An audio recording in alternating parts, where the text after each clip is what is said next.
Highway and traffic engineering. तो unlike railway and airport engineering, ये एक 20 मिनट्स की वीडियो तो हो नहीं सकती, राइट। तो इसको कंप्लीट करने के लिए थोड़ा सा टाइम लगेगा, तो इसलिए इसकी वीडियोस होंगी पार्ट्स में, ठीक है। मतलब आई ट्राई कि एट मैक्स 1.5 से 2 घंटे में ये पूरा टॉपिक जो है वो, इसके जो इम्पोर्टेंट पॉइंट्स हैं और सब कुछ है वो कवर हो जाए। I will try my best, ठीक है। तो स्टार्ट करते हैं। सबसे पहले बहुत सा बेसिक से थोड़ा सा देख लेते हैं, जिससे थोड़ी चीज़ें आ जाती हैं और थोड़ी जो इम्पोर्टेंट चीज़ें हैं कैम्बर से, ठीक है। कैम्बर कितने प्रकार के होते हैं वो हमारे लिए एक इम्पॉर्टेंट चीज़ है। सबसे पहला होता है स्ट्रेट लाइन कैम्बर होता है, ठीक है। उसके बाद जो होता है वो होता है पैराबोलिक कैम्बर होता है, पैराबोलिक कैम्बर। और जो थर्ड होता है वो होता है कॉम्बिनेशन कैम्बर, कॉम्बिनेशन कैम्बर, ठीक है। जो स्ट्रेट लाइन कैम्बर होता है वो तो क्या है कि एक स्ट्रेट रोड है, उसमें मैंने थोड़ा सा ग्रेडियंट प्रोवाइड कर दिया है ऐसा, ठीक है। ये जो क्राउन पे है ये हाइट h है, ठीक है। और ये क्या है 1:n ग्रेडियंट प्रोवाइड कर दिया और एक स्ट्रेट लाइन में प्रोवाइड किया, तो ये होता है स्ट्रेट लाइन कैम्बर होता है, ठीक है। इसमें जो h होता है वो क्या होता है, अगर ये पूरा w है, ठीक है, तो h होगा w/2n, ठीक है। h क्या होगा w/2n हो जाएगा, ठीक है। उसके बाद आता है पैराबोलिक कैम्बर। पैराबोलिक कैम्बर में क्या ऐसा है, ये 1:n है, मतलब 1 vertical is to n horizontal, ठीक है। 1:n, उसमें n क्या है जो हॉरिजॉन्टल वाला पार्ट है, ठीक है। उसके बाद पैराबोलिक कैम्बर आ गया। पैराबोलिक में भी ये पूरे को w ले लिया, विड्थ ऑफ द लेन, इसको हाइट h ले ली। तो जो बात आपको देखनी है कि जो इसमें भी h है वो तो w/2n ही रहेगा, जो h है वो तो w/2n ही रहेगा। मतलब यहाँ पे कैसे हम देख रहे हैं, ये अगर x है और ये y है, इसमें जो एक चीज़ आपको देखनी है वो ये है, इसकी इक्वेशन और पैराबोलिक कैम्बर जो होते हैं y = 2x² अपॉन nw, ठीक है। y = 2x² अपॉन nw, ये चीज़ आपको देखनी है, ध्यान में रखनी है। उसके बाद जो आता है वो आता है कॉम्बिनेशन कैम्बर। कॉम्बिनेशन कैम्बर में क्या चीज़ होती है, और हाँ बच्चों ये चीज़ है कि हम जो अब से पढ़ेंगे ना थोड़ा सा डिटेलिंग में जाएंगे, कि हमने रेलवे और एयरपोर्ट में देखा है, थोड़ा सा हमने सिर्फ कॉन्सेप्ट्स उसके देखे हैं, ना कि उसका कोई क्वेश्चन देखा है। तो इसमें मैं ट्राई करूँगा कि क्वेश्चंस भी डिस्कस करें, और मतलब इन डेप्थ तो नहीं कर सकते कि एक क्वेश्चन मैं आपको डिक्टेट कर दूंगा, ताकि उससे हम लोग देख सकते हैं कि जो क्लैरिटी आ जाए, जो इंपॉर्टेंट क्वेश्चंस मैंने नोट्स में लिखे हुए हैं उसे क्लैरिटी आ जाए कि हाँ हाँ ऐसे चीज़ें होती हैं, ताकि हमें वो चीज़ें हेल्पफुल रहें, ठीक है। उसके बाद आता है कॉम्बिनेशन कैम्बर आता है। कॉम्बिनेशन कैम्बर में क्या है कि पहले स्ट्रेट लाइन आ गया, फिर ऐसे पैराबोलिक आ गया, फिर स्ट्रेट लाइन आ गया, ठीक है। मतलब यहाँ पे क्या है कि h1 h2, ये इसको h1 ले लेते हैं, सॉरी यहाँ पे कहीं पे आएगा सॉरी, और ये h2 ले लेते हैं। तो जो टोटल हाइट हो जाएगी वो क्या हो जाएगी h1 + h2, जो कि हम निकाल सकते हैं, राइट। जो कि अभी हम देख भी लेते हैं। एक मैं आपको क्वेश्चन ऐसे डिक्टेट करता हूँ कि जैसा है कि uh parabolic camber is designed for, parabolic camber is designed for 4-lane road, 4-lane road by a cement concrete road, cement concrete road in a heavy rainfall area, ठीक है। Calculate the height at the end of each lane, ठीक है।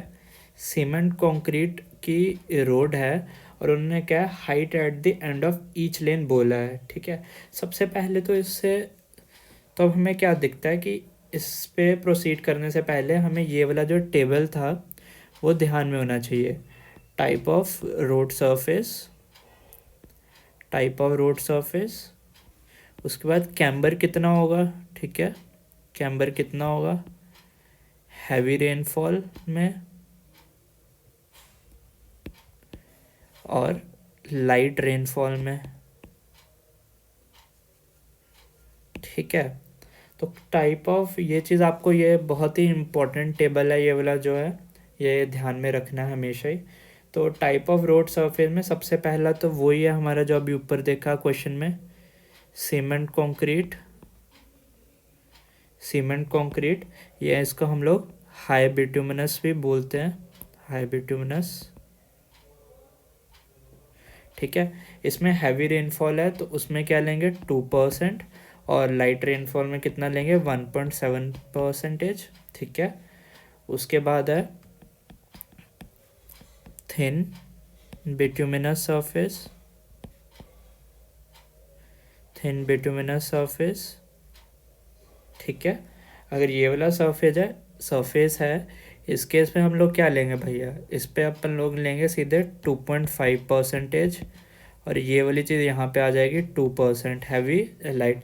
ये रटने वाली चीज़ है यार, इसमें कुछ रखा ही नहीं है कि ना इसका मैं कॉन्सेप्ट आपको दे सकता हूँ। हाँ, कॉन्सेप्ट ये है अगर डिटेलिंग में जाना है कि हाँ कैम्बर इसमें अगर पूरा कंक्रीट का, सीमेंट कंक्रीट का रोड है पूरा, तो उसमें हैवी में थोड़ा सा कम, मतलब दूसरों के कंपैरिजन में कम क्यों दे रहे हैं और लाइट में इतना क्यों दे रहे हैं, वो बहुत ही डिटेलिंग में होगा जिसका हमें कोई यूज़ भी नहीं है और ना हम उसका कुछ करेंगे, है ना।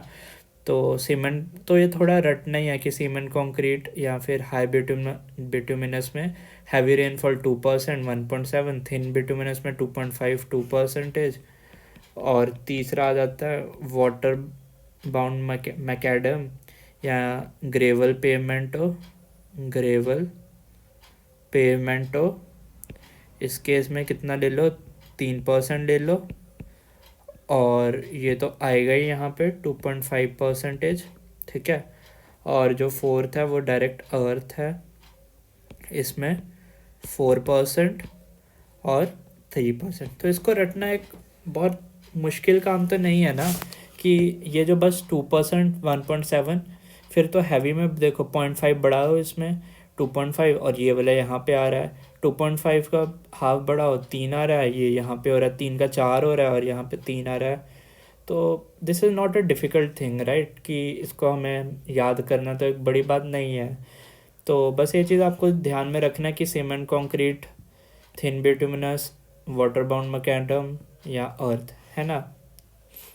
तो वो moving back to the question, तो क्वेश्चन हमें जो मैंने बोला था कि जो क्या हमें देखना 4 लेन की रोड है ना, और सीमेंट कंक्रीट रोड है।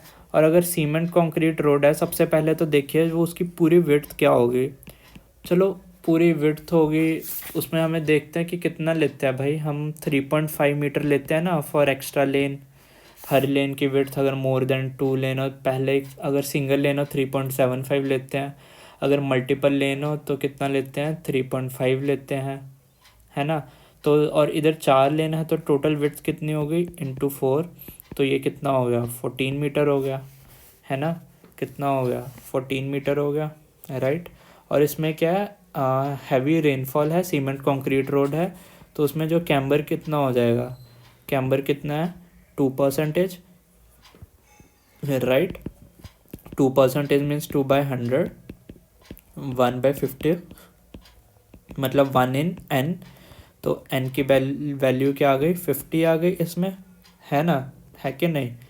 इसके बाद ये क्या बोला है, पैराबोलिक कैम्बर बोला है, देखिए ऐसा पैराबोलिक बोल रहा है, और 2, 3, 4 है ऐसे, है ना, मतलब 3.5, 3.5, 3.5, 3.5, राइट। तो जो दिख रहा है कि जो इसमें मैक्सिमम होगा वो ये वाला होगा, है ना, मैक्सिमम होगा ये होगा। और दूसरी बात जो मैंने अभी equation of the parabolic camber बताई, वो क्या बताई, y is equal to 2x² upon NW, y is equal to 2x² upon NW बताई। तो इसमें 2x² अपॉन 50 इंटू 14 कर सकते हैं या नहीं कर सकते, तो ये आ जाएगा x²/350, ठीक है। और ये मैंने अभी बताया था कहाँ से होता है, यहाँ से, और ऐसे हम कंसीडर करते हैं, राइट। इसको हम मान लेते हैं, हमें पूछा है कि height at the end of the each lane h1 h2 h3। ये हम लोग मान सकते हैं कि नहीं मान सकते? मान सकते हैं। तो जो h2 हो गई वो तो डायरेक्टली आ गई ना, w/2n, इसमें तो कोई संदेह ही नहीं है हमें।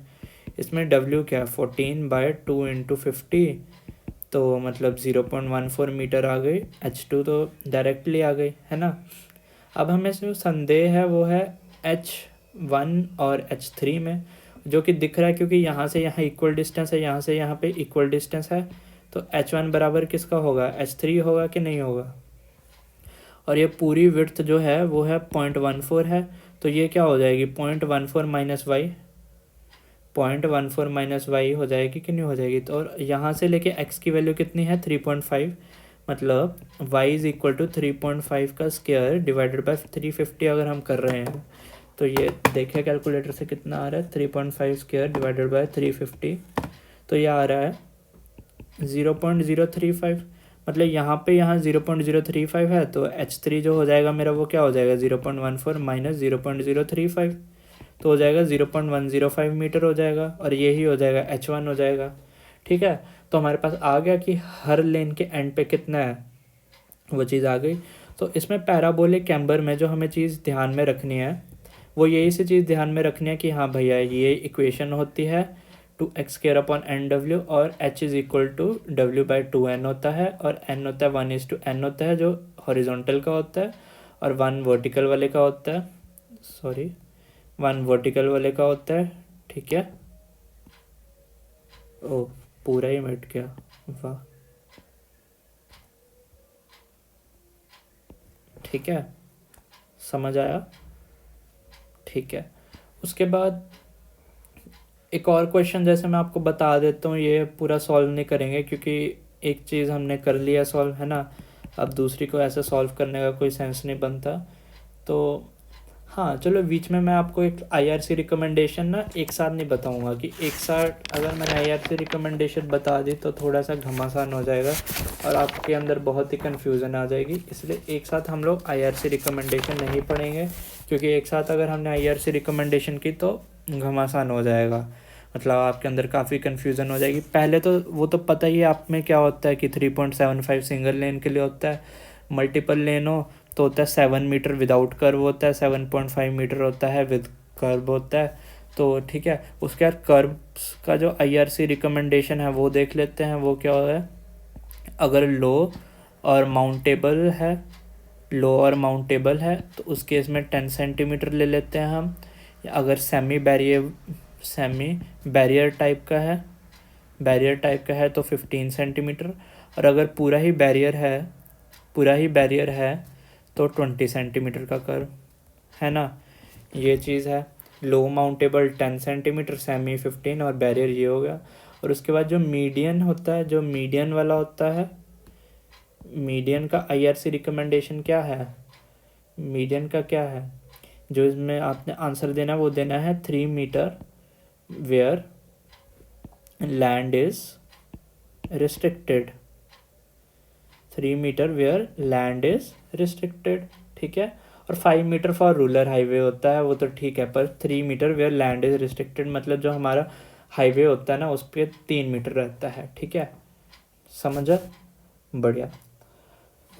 उसके बाद एक आधा और क्वेश्चन देख लेते हैं कैम्बर पे, क्योंकि कैम्बर पे समय में बहुत से न्यूमेरिकल आते हैं, और जो अभी तक जो न्यूमेरिकल्स पूछे जाते हैं वो पूछे जाते हैं स्ट्रेट लाइन कैम्बर के पूछे जाते हैं।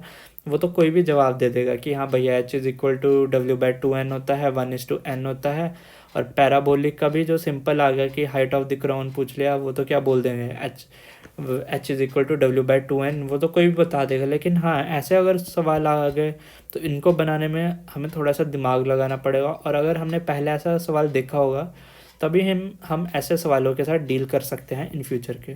ठीक है, चलिए उसका क्वेश्चन है, अ 6 lane road is design with the thin bituminous concrete road in a heavy rainfall area.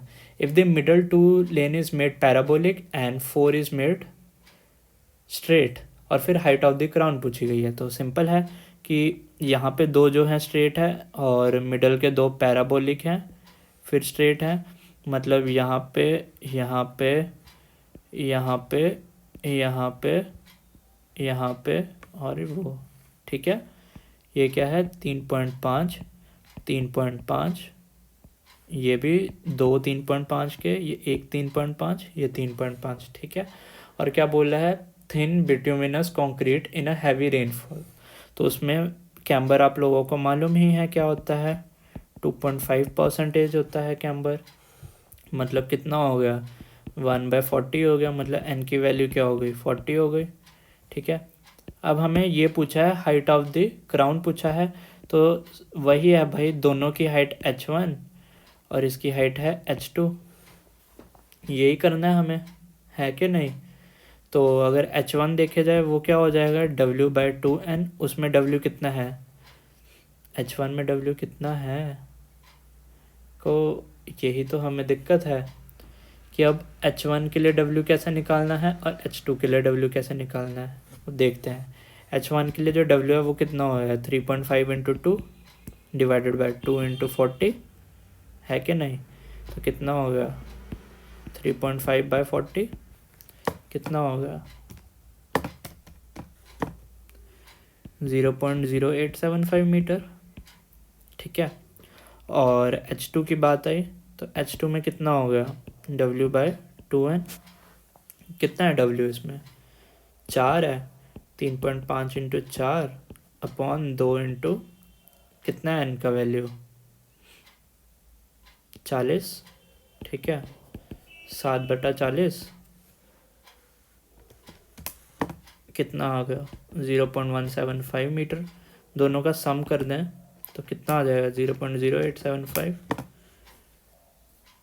0.2625 metre, ये आ जाएगा फाइनल एच का वैल्यू, ठीक है। आई बात समझ में, आनी चाहिए ये। इसमें कंफ्यूज कहाँ से हो जाते हैं हम लोग कि हमें पता नहीं चलता, हम लोग ले लेते हैं कि 7 ले लेते हैं यहाँ पे W की वैल्यू, जबकि टोटल 4 है, स्ट्रेट में 4 स्ट्रेट है।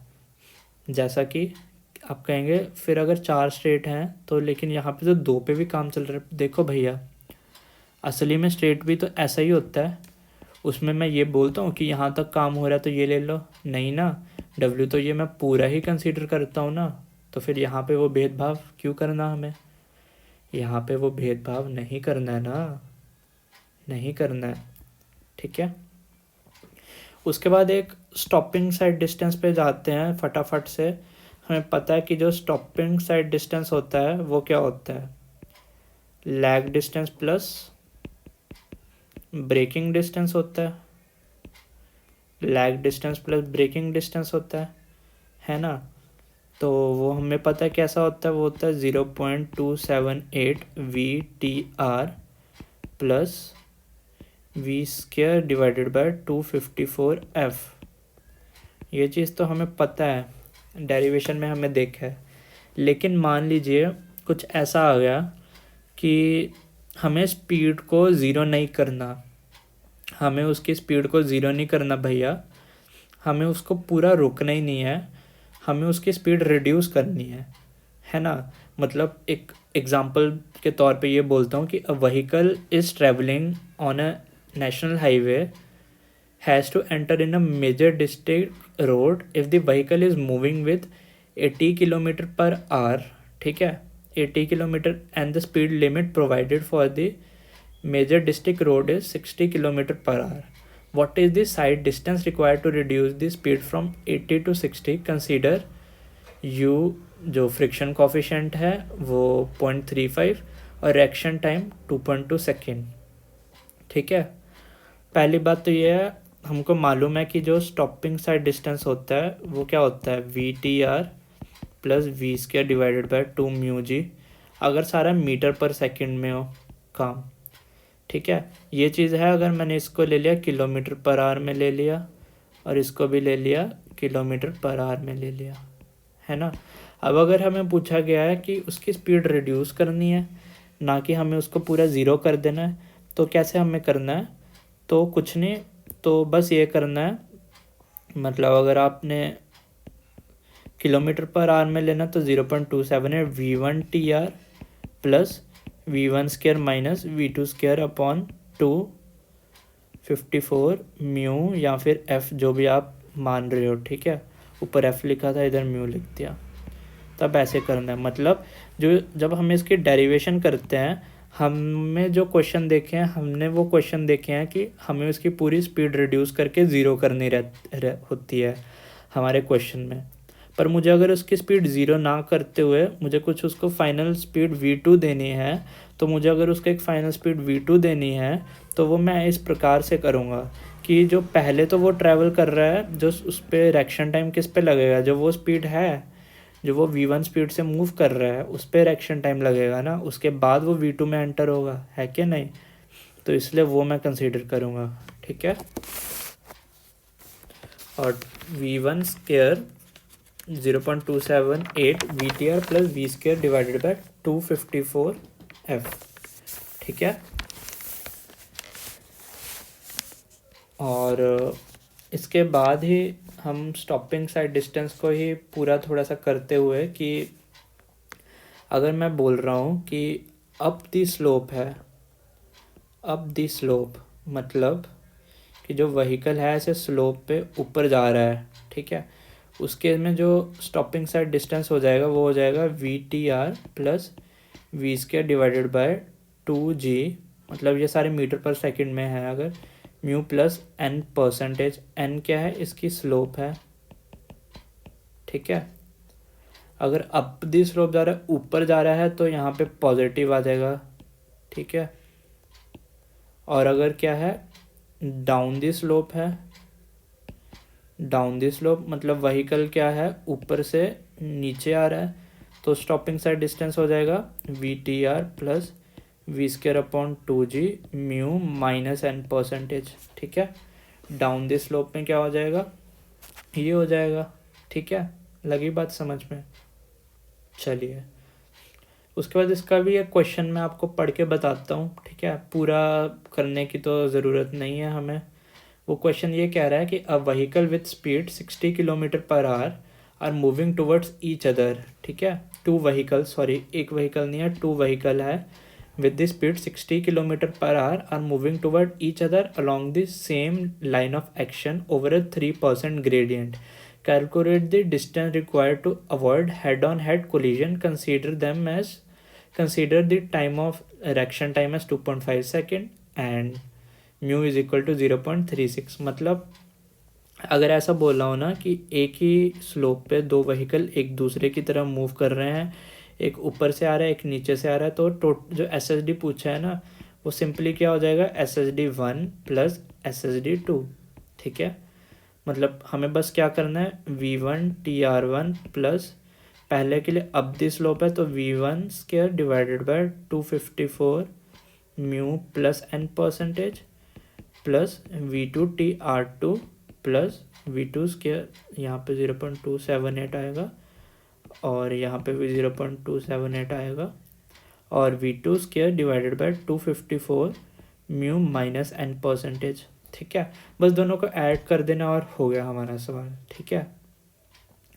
और ये चीज़ तो आपको बेशक मालूम होगी कि जो म्यू है वो A/G लेते हैं। अगर हमें कोई एक्सलरेशन दी हो तो हमें म्यू कैसा निकालना रहता है, ठीक है। सॉरी, एक्सलरेशन नहीं होती है, रिटार्डेशन होती है, ऑब्वियसली रिटार्डेशन होती है। अगर हमें कोई रिटार्डेशन दी हो तो हम उससे फैक्टर, फ्रिक्शन फैक्टर कैसे निकालते हैं, ये चीज़ से आप बेशक वाकिफ़ होंगे, है ना। ये चीज़ें थोड़ा बेसिक है, थोड़ा समय लग रहा है, पर इट्स ओके। हम हाईवे एंड ट्रैफिक इंजीनियरिंग को बहुत अच्छे से रिवाइज करेंगे, ठीक है, कोई दिक्कत नहीं है। उसके बाद थोड़ा सा IRC की और रिकमेंडेशन देख लेते हैं कि जो साइकिल ट्रैक का जो मिनिमम होता है, मैंने बीच बीच में कहा था ना ऐसे ही फेंकता रहूँगा IRC रिकमेंडेशन, तो ऐसा ही है।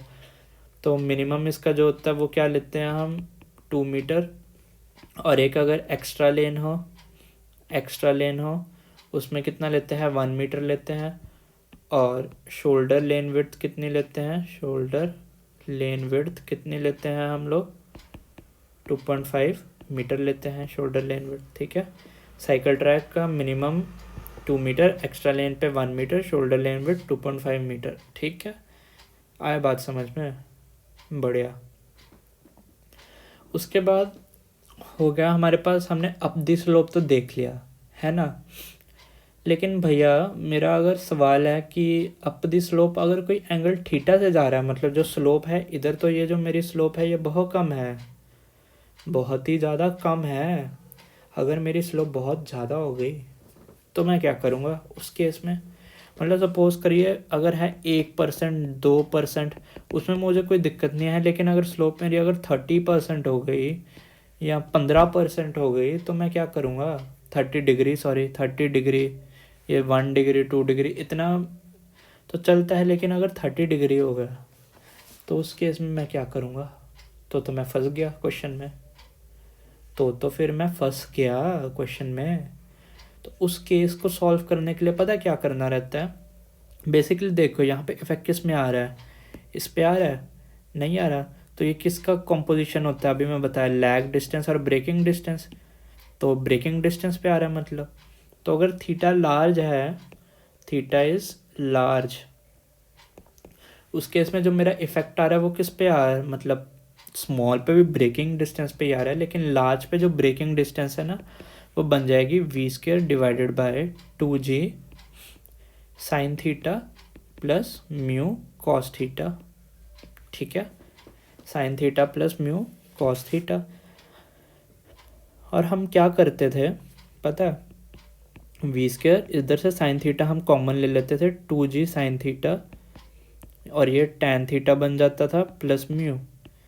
यही हम चीज़ करते थे, लेकिन इधर से हम साइन थीटा को बहुत ही स्मॉल मान लेते थे। Sine theta is approximately equal to theta, तो उसकी हम वैल्यू ही नहीं लेते थे। जब हम डेरिवेशन करते थे ना तो ये ऐसा होता था, लेकिन असली में ये फॉर्मूला है। अगर हमारा थीटा एक अप्रिशिएबल हो, स्लोप एक अप्रिशिएबल स्लोप हो, तो ऐसा आता है। अब अगर इसकी आपको डेरिवेशन चाहिए तो वो कुछ नहीं है। डेरिवेशन इसकी कैसे है, बस हमने टोटल रेजिस्टिव फोर्स निकालनी है, तो change in the kinetic energy is equal to work done करना है, ख़त्म। और फाइनल वेलोसिटी हमारी क्या है, फाइनल वेलोसिटी हमारी होती है 0 होती है, तो half of mv² is equal to, जो देखिए क्या आ रहा है इधर, इस तरफ आ रहा है mg साइन थीटा आ रहा है जब नीचे उतर रहा है ना। मतलब अब दी स्लोप है, ऑल दो ये असेंडिंग ग्रेडियंट आ रही है ना। असेंडिंग मतलब अप दी स्लोप है, अप दी स्लोप है, लेकिन जो इसका w इधर है और इधर तो w साइन थीटा ही लगेगा ना, जबकि v तो इस तरफ लग रहा है ना, इधर तो w साइन थीटा लगेगा। तो माइनस ब्रेकिंग डिस्टेंस, क्योंकि ब्रेकिंग डिस्टेंस तो नेगेटिव साइड हो रहा है ना, चेंज जो हो रहा है उसका, तो इधर क्या लगेगा mg sine theta plus mu mg cos theta, जो मतलब फ्रिक्शन के कारण जो आ रहा है वो म्यू mg कॉस थीटा आ रहा है। वो कैसे आ रहा है, क्योंकि वो क्या होता है, इरेक्शन वाला होता है ना, म्यू इंटू आर, तो आर क्या है mg कॉस थीटा, तो म्यू mg कॉस थीटा। तो इधर से हम जब देखेंगे m m m कट गया, तो v² divided by 2g sine theta plus mu cos theta. Very important, ठीक है। तो आई गेस हमारा एक हाईवे ट्रैफिक इंजीनियरिंग के एक क्विक रिवीजन में इतना अभी स्टार्टिंग के लिए इज़ मोर देन इनफ कि इतनी रिवीजन करना। और मिलते हैं ना अगले लेक्चर में, और अगले लेक्चर में मैं पूरा ट्राई करूँगा कि हम लोग कवर करेंगे। एसएसडी तो हमने कवर कर लिया, इसके बाद हम ओएसडी कवर करेंगे, हम थोड़ा सा वैली कर्व देखेंगे, हम समिट कर्व देखेंगे, हम कर्व्स बेसिकली देखेंगे थोड़ा सा, है ना, क्या डिस्टेंस होता है, कैसे होता है, वो सब चीज़ें देखेंगे। मैं ट्राई करूँगा पूरा कि अगले मतलब एक या फिर एटमैक्स 2 लेक्चर में, अभी फर्स्ट जो चैप्टर है मेरा पूरा जो बेसिक्स वाला है, जिसमें ये सब कुछ आ रहा था, length of the curve, SSD, OSD, जो मतलब सब कुछ है, वो चीज़ें ख़त्म हो जाए, है ना। तो वो मेरा मेन मोटिव रहेगा कि अगले 1 घंटे तक वो चीज़ें सारी आप लोगों को क्लियर हो जाएं, है ना। तो फिर तब तक के लिए मिलते हैं, ठीक है। ओके, फिर पढ़ते रहिए, बाय बाय। और if you find any mistake in my videos तो डू लेट मी नो, क्योंकि I am not so expert in making videos, पर आई जस्ट वॉन्ट कि एक अगर हमें साथ में पढ़ना है ना, मैं पूरा ट्राई कर रहा हूँ कि अगर एक कैसे साथ में पढ़ सकते हैं, रिवाइज कर सकते हैं। तो अगर वैसा आप चाहते हैं, इसमें मेरा कोई एरर है तो बेशक आप लोग कमेंट करके बताइए कि हाँ जी यहाँ पे गलती है आपकी, तो मैं अगली वीडियो से उसको इम्प्रूव करने का फॉर श्योर ट्राई करूँगा। ठीक है, थैंक्स अ लॉट।